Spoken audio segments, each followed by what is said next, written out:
security and policy initiatives. A very pleasant morning. Stuart Brand, a tech visionary, once said that as a new technology rolls over you, if you are not part of the steamroller, you are going to be part of the road. Well, we are living in very interesting times when new technologies keep rolling over at a very fast pace. And they do things which previously were akin to magic. But at the end of the day, it is our understanding and rate of adoption of these technologies which is going to decide our fate and our future. Ladies and gentlemen, 5G with its fast and furious speed seems to be one such magical technology. It promises to transform our lives in ways never seen before. While it promises endless IoT and AI-based applications in our civil life, the way we do business, the way we manage and operate our community infrastructure, in short, the way we live, perhaps it is its military applications which is going to be mind-boggling and may change the face of future warfare. Ladies and gentlemen, you ignore it or you lag behind, as they all say it. Pentagon is leveraging it. China is already into it in a big way. Name a country and the country is there in the race to adopt 5G. India seems to be not behind, but how are we doing it? Are we doing enough? What are the challenges or roadblocks in its adoption? How could we overcome the same? It is with this intent and perspective that we begin the webinar of today on leveraging 5G technology in defense. Well, before we begin, kindly join me to extend a very hearty welcome to our keynote speaker and our chief guest of the day, veteran Lieutenant General Rajiv Sabharwal, a highly decorated officer, PVSM, AVSM, VSM, and former signal officer in chief. Please also permit me to acknowledge and greet founder of SAPI, Mr. Pradeep Gupta, former senior bureaucrat and private secretary to the then President of India. May I also welcome our other speakers of the day, Mr. Alok, CEO, AIVOT, and Mr. Sarang Nerkar, CEO, Innosapien. How could I not feel and acknowledge the gracious presence of all of our valuable participants, comprising of very senior, serving and retired Army officers, especially General Matharu, members of media, academia, bureaucrats, technocrats, and all others. Ladies and gentlemen, moving ahead, may I request Mr. Pradeep Gupta, the founder of SAPI, to share his mission and purpose of SAPI and why to hold discussions like today's at all. Over to you, Mr. Gupta. Thank you, Sangeeta, for a nice introduction. At the outset, I welcome veteran Lieutenant General Rajiv Sabharwal, a former SONC, who's the keynote speaker. We have distinguished veterans like General Matharu, General Ashok Kumar, and others also, and the serving armed forces officers. We have members of the past and present bureaucracy. I welcome them all. Professor Viswajoy Chatterjee, the Vice Chancellor of UEM Jaipur, is also joined us. I also welcome him and other members of the academia, the members of industry, media, startups, technocrats, and friends. SAPI, you must be hearing from Sangeeta. SAPI is an acronym for Security and Policy Initiatives.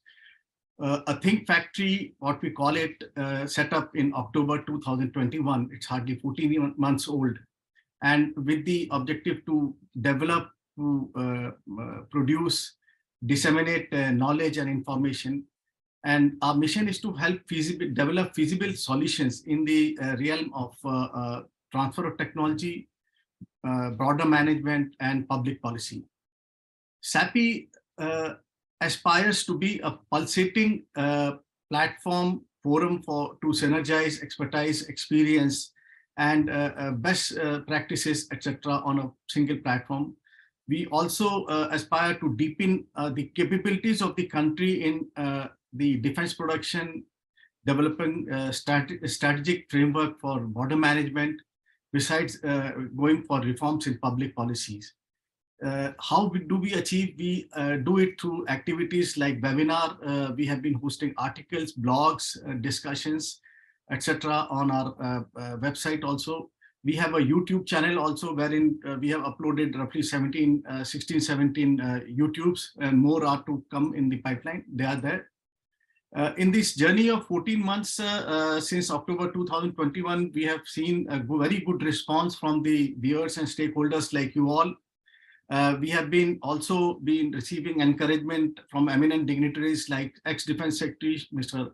Shekhar Dutt, who was to join, but he's busy with the Dalai Lama coming to the IIPA in Delhi, where he has to go because he's on the board of IIPA just now. We have been also blessed by founder CEO of the BrahMos Missile Corporation, Dr. Pillai, and at least to mention Mr. Arvind Gupta. All three of them are my mentors. Mr. Arvind Gupta is Director, Vivekanand International Foundation, and he was DG IDSA and Deputy NSA. SAPI has planned to conduct more such webinars in this new year 23, almost one webinar every quarter, 3 months. And I'll request all the viewers to come up with suggestions for the topics to be taken in the next webinars we'll be conducting in this year. You can drop your suggestions on our email info@security-and-policy-initiative.in, or those who have my numbers or my other emails, you can drop your suggestions. Most welcome. We are also extending our outreach by connecting to like-minded individuals, organizations, and we have also received very good response in this regard. We also are very shortly going for hybrid type of conduct of the webinars or seminars and other such activities.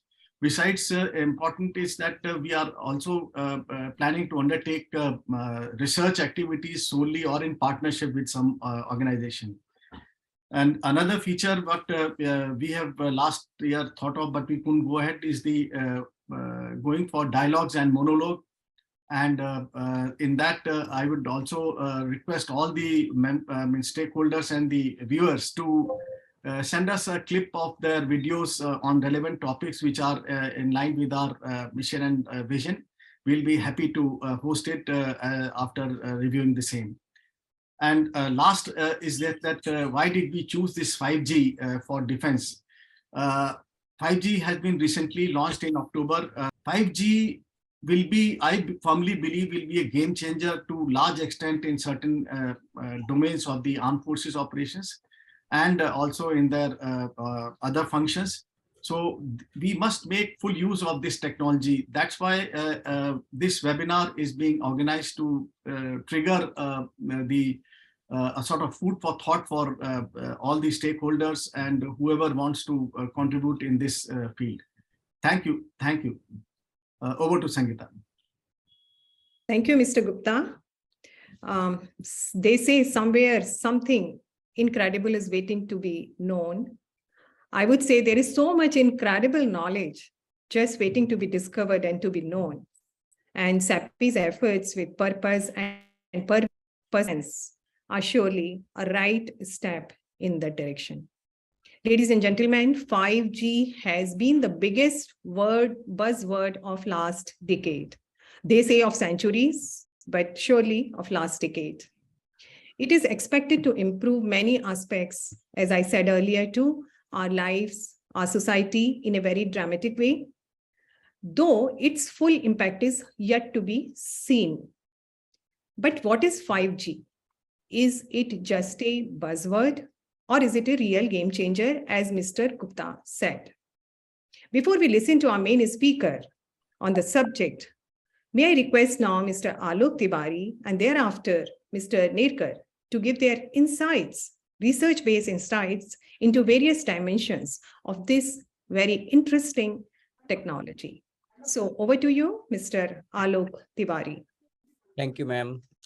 Thank you, Pradeep, sir, for the wonderful word, and thank you, ma'am, for introducing. I'm happy to share a little insight on the 5G. So, well, 5G is the fifth generation of the mobile network that I think now everybody is using their smartphones and they know. So the evolution of the 5G happens. I'll just give the little insight from the first generation. First generation was the initial telephony that was happened with the analog signal, very base one, where no data transmission was done.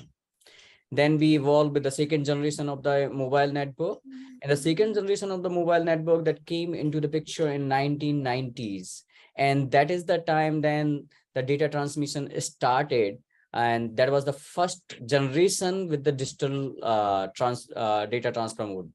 And in the 2G that we have seen GSM, and then we have seen the CDMA as a technology. So code division multiple access, that was the first revolution of mobile the people seen when the Reliance has launched the 500 rupees phone, but which has given the access to majority of the people in India. So that was the first revolution, and the 2G time that I think we all have seen. So on the third generation, then we moved, that is around in the early 2000 that we were having the 3G network, and 3G network has given the better data transmission. And that is the time we use the technology HSPA, which is high speed packet access, and AVDO, which is evolution data optimized. Fourth generation was the one of the fastest that we have seen in the last generation, that is in the early 2010, where some of the key applications, the IoT device came, and the autonomous driving level 1 and level 2 we have tested, and we have seen where we can spot that lane discipline, and then we can see the park assist and other things, that those features came into autonomous driving. So that is the evolution happened into the till 4G network. Now we have seen that lots of buzz around and the news and media that 5G, and 5G is not today that came just, it is started 6 years back around 2016 that people started rolling out and working on the some of the part of that and the pilot test and other things. And now we have seen that the mobile service provider in India, they have already launched 5G. Now we'll get into the detail of the 5G. What is 5G and what are the next thing that we can see in this? When we talk about it, is going to increase the speed of the mobile network on the ultra high speed. So that when we are talking about in 3G, the Mbps, in GSM, we were talking about kbps, and then in the 4G we reached to the 100 Mbps, something like that. Now here, when we talk about 5G, that will have the capability to the gbps basically. So that's the high speed we are talking about. Then in the 5G, we can have the deep coverage into different locations. That is one of the most important things. Definitely, it's a commercial lookout for the service provider, because they don't normally look into the number of users, and from there they get the revenue, and accordingly they can place the infrastructure. But that will have the much higher coverage. Then it will have the ultra low energy. I mean, that will be saving lots of battery life, because what we have seen in the mobile, when we use the 4G network or 3G or GSM, that they were significantly churning out the battery because of the surge of the network and all. Since it will have the deep coverage, that will save lots of energy on the searching and connecting through the network. That will be having low latency, and that will be more reliable, and that can be used for the multiple business applications. So some of the key applications that I can talk about here is going to be industry 4.0. So where you can have that due to the high speed internet data transmission and the low latency connectivity. Applications for the industry 4.0, even now people are talking about the 5.0, where we talk about the autonomous driving level 4 and level 5, where we should not be having any driver in that. Then we talk about the smart factories, precision agriculture. All those things will be very much, doable with the 5G, and we can see some real-time applications in coming days. Virtual reality and augmented reality, definitely we have my colleague that he will be talking more on that, Sarang. But that is actually 5G going to, give the big age to VR and AR due to the low latency and the higher connectivity. Then we talk about the health tech. In the health tech, we have seen the telemedicine already in the picture, where video consulting and other things were happening during the pandemic time with the 4G. With the 5G, that will have the huge enhancement where the remote surgery and all the critical care can be taken care with the use of the 5G with low latency and the high speed network and the better connectivity with the remote area. Then we talk about the smart cities as a business application. That will have the significant use. There can be smart traffic management system, city management, and other things. Autonomous vehicle that I have already covered. Then we have the gaming, critical communication. Critical communication goes to the for the public safety purpose and for the emergency services. That will be a game changer. That will be part of the basically smart cities for the emergency services. And most important thing that we are talking about, other thing is IoT, the Internet of Things. That is going to have that big leap where we can see the lots of devices and the different applications, whether it's a health tech, wellness, that can be the industrial use and the home automation and securities. Those IoT devices will get into the next level. They will be able to perform basically AI-based solutions within that use of the 5G. So let's say we talk about, right now we have the CCTV cameras where we can basically they are connected, and then we can see remotely from anywhere the surveillance we can do. But with the IoT, with the 5G, they will be able to run the algo itself and determine if there's any abnormal activities taking place. So if we give the example, let's say in the shopping mall, somebody's, the people are moving there, but the escalator, somebody falls. That IoT enabled the CCTV camera that can detect that abnormal activities and can inform immediately to the securities or the assistant. So those kind of things. I mean, there's just few high level example that I have given on the business application. This is just on the high level due to the time constraint. I will again hand over the present to the presenter. They can, to my next colleague. Here are the contact details. So if somebody is having any query and question, they can reach out to me on these contact details, and we'll be having the question and answers after the keynote speakers, so that we'll be able to answer the questions if there's anything. Thank you, Alokji. That was very exhaustive introduction. In fact, as you told, that benefit of getting it right are huge. And as of now, it seems to be a real game changer, not just a generational leap in the network technology, but also it seems to be promising to be a potent platform for next level of innovations. Well, how it is going to be enabler of new technologies, we have our next speaker, Mr. Sarang Nerkar, CEO of Innosapien, lined up, and he'll be giving us more insights into the subject. Over to you, Mr. Sarang. Thank you, ma'am, and good morning to everyone. As my colleague Alok briefly mentioned what 5G is, I would like to stress a little bit more upon how 5G as a technology will act as an enabler to the new emerging technologies. 5G as a technology will act as an enabler for various other emerging technologies that are coming up. With the recent advancements in technology, various new emerging technologies such as extended reality, that is augmented reality, virtual reality, and mixed reality, quantum computing, Internet of Things, blockchain, various emerging technologies have come up. However, these technologies haven't reached their fullest potential, and 5G as an umbrella technology will certainly act as an enabler for these various technologies. To give a little brief about this and to give some context, I would like to give an example of how artificial intelligence has become more accessible today because of the developments in various technologies and various scenarios.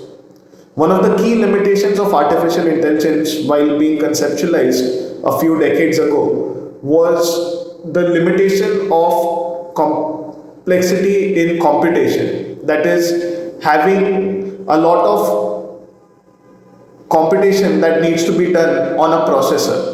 Over the few decades since the inception of artificial intelligence and various techniques in artificial intelligence such as convolutional neural networks, these complexities in computation have been overcome with the advancement in chip manufacturing and newer and faster chips. More importantly, just better processing power is not what enabled artificial intelligence, but also the availability of data. So the ImageNet data set, which was a little bit of a data collection and data annotation experiment done at Stanford University, where over 14 million data points were characterized into over 20,000 categories of data, hand annotated, is what led to the availability of artificial intelligence and the enablement of artificial intelligence. Similar enablement of these emerging technologies will happen with 5G because of the three key points that my colleague Alok mentioned earlier, which was deep coverage, ultra low latency, and extreme data rates. These advantages of 5G actually will help overcome the limitations of emerging technologies. More particularly, I will take the example of Metaverse or extended realities, where multiple data points are utilized to create a digital twin of the world that is around us for various purposes such as tactical applications as well as training purposes, where huge amounts of data needs to be transferred over long distances, particularly from battlefield to the headquarters. And more importantly, the huge amounts of data that needs to come in with low latency is something that will be enabled with the help of 5G. So we can imagine a future digitally enabled battlefield where the situational awareness is provided in real time with the help of artificial intelligence based analysis with the help of 5G. Similar applications can be seen in other emerging technologies such as quantum computing, where huge amounts of data needs to be processed in short duration of time, and this data needs to be transferred from one region of the world to another, and this is another place where 5G will act as an enabler. With this, I will end my 2 words of speech over here and hand it over to Dr. Goel. Thank you. Thank you, Mr. Sarang. But then that was very interesting presentation. In fact, we are keenly looking forward to application of 5G, and which we believe are going to unfold this year itself, having it been launched by our Honorable Prime Minister in October 22. So yes, we are going to be in very interesting times, we believe. And even I find that 6G seems to be on the card maybe a few years from now.